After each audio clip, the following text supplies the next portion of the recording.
নমস্কার বন্ধুগণ, আজকে আপনাদেরকে আমি একটা রেসিপি দেখাবো। হ্যাঁ, এই যে আমার বাগানের পাঁচমিশালি শাক। এই দেখুন, প্রথমেই বেরোলো বেথো শাক।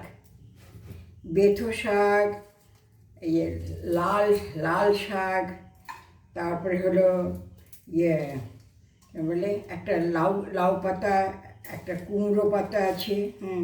কুমড়ো পাতা আছে। তারপরে হলো পালং শাক আছে, এই যে কুমড়ো পাতা। তার পালং শাক আছে।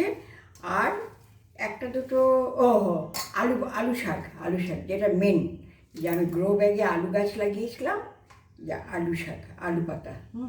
একদিন দেখাবো গ্রো ব্যাগের বাগান, কিন্তু কী করে দেখাবো, আজকে যা প্রবল বৃষ্টি হয়ে গেল, মানে বর্ষাকালের মধ্যে এরকম বৃষ্টি হয় না।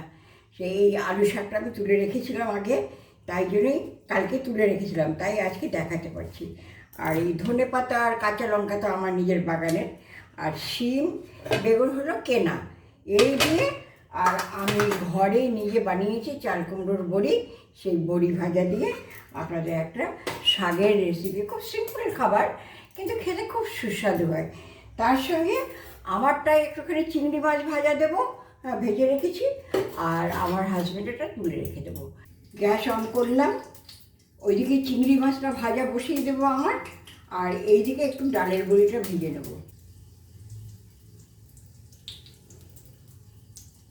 শাকে খুব বেশি তেল লাগে না, আমি এই সবজিগুলো একটু হালকা ভেজে নেব। যে বেগুন আছে, শিম আছে, একটু বিনস আছে, আর কাঁচা লঙ্কাটা এই শাকের মধ্যে দিয়ে দিলাম। আচ্ছা, এগুলো একটুখানি আমি একটুখানি হালকা করে ভেজে তুলে রাখবো।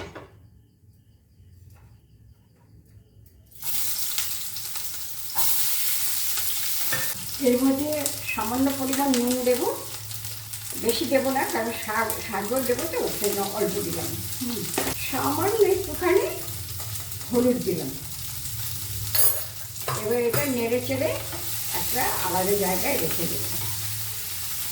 এটা ভাজা হয়ে যাবে, ভাজা হয়ে যাবে, নাড়ে যাবে। এটা একটু ঢাকনা দিয়ে দেবো। একটুখানি আদা গ্রেট করে দেবো।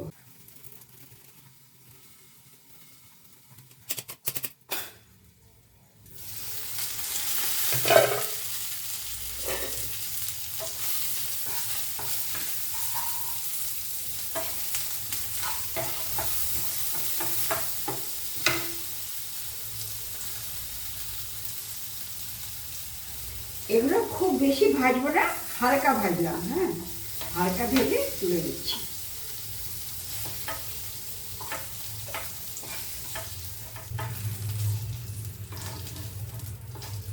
এবার একটু তেল দিয়ে বড়িটা ভেজে তুলব।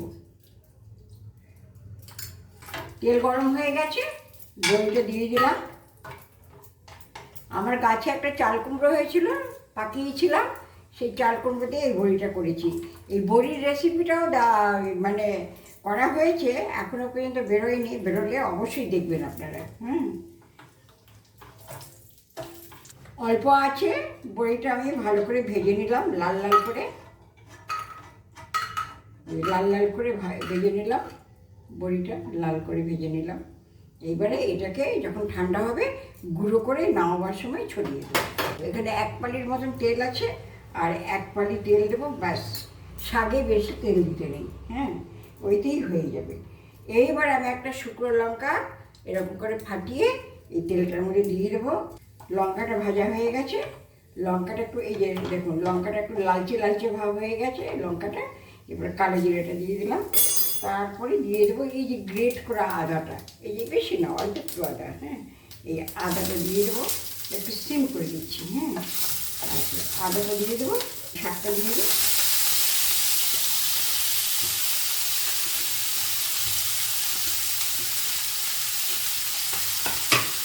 সিমে দেওয়া আছে, একটা কাঁচা লঙ্কা হবে না, আমি আরেকটা কাঁচা লঙ্কা দিচ্ছি।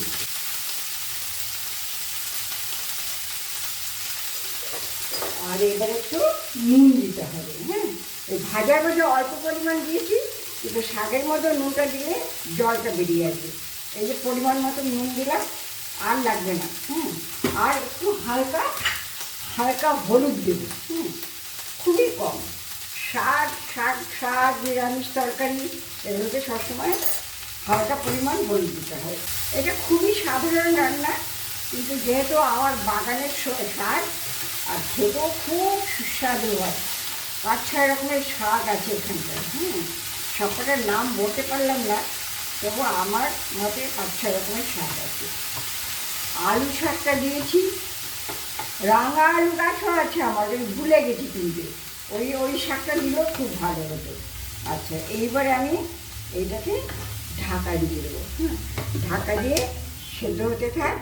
যখন সেদ্ধ হয়ে যাবে তখন আমি এই যে ভাজা এগুলো দিয়ে দেবো, আর ডালের বড়িটা গুঁড়ো করে দিয়ে দেবো, আর একটু ধনে পাতা দেবো, হালকা একটু মিষ্টি দেবো। শাক থেকে জল ছেড়েছে, এবার একটুখানি অন করে দিই। অন করে দিলাম। এবার শাকটা প্রায় মজে গেছে, আর সামান্য একটু ঢাকা দিয়ে দিই।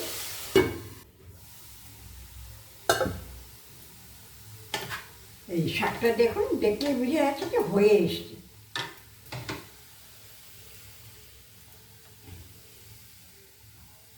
হয়ে এসছে। এইবারে আমি এই ভাজা সবজিটা দিয়ে দেবো, যেটা আমি ভেজে রেখেছিলাম সেটা দিয়ে এবার একটু গ্যাসটাকে অন করে দিলাম। অন করে দিয়ে একটু নাড়াচাড়া করবো। সামান্য একটুখানি মিষ্টি দেবো, শাকে একটু মিষ্টি না দিলে না ভালো লাগে না। একটু হাফ চামচের মতো, হাফ চামচের কম, 1/4, কারণ শাকের পরিমাণ কম তো, বেশি হলে আবার ভালো লাগবে না। দিয়ে দিলাম মিষ্টি। এবার আবার একটু ঢাকা দিয়ে দিলাম। ততক্ষণ আমি এই ভাজা বড়িটা, যে বড়িটা ভেজেছিলাম সেটা একটু গুঁড়ো করি।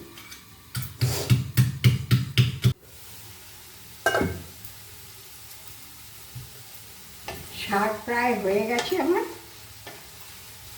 এইবারে আমি এই যে বড়ি ভাজার গুঁড়োটা দেবো, দিয়ে ধনে পাতা দিয়ে দেবো। বড়ি ভাজার গুঁড়োটা দিয়ে দিলাম।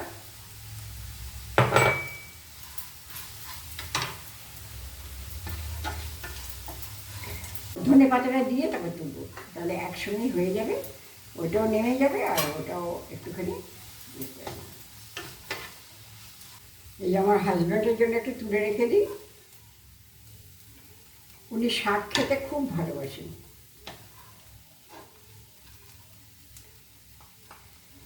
আর আমার বাড়িতে 12 মাস কিছু না কিছু একটা শাক বাগানে থাকবেই। বাগানেও থাকবে, আবার গ্রো ব্যাগেও থাকবে। এই যে ওনার জন্য এই পরিমাণ রেখে দিলাম, আর আমারটা চিংড়ি মাছটার মধ্যে মিশিয়ে দিচ্ছি।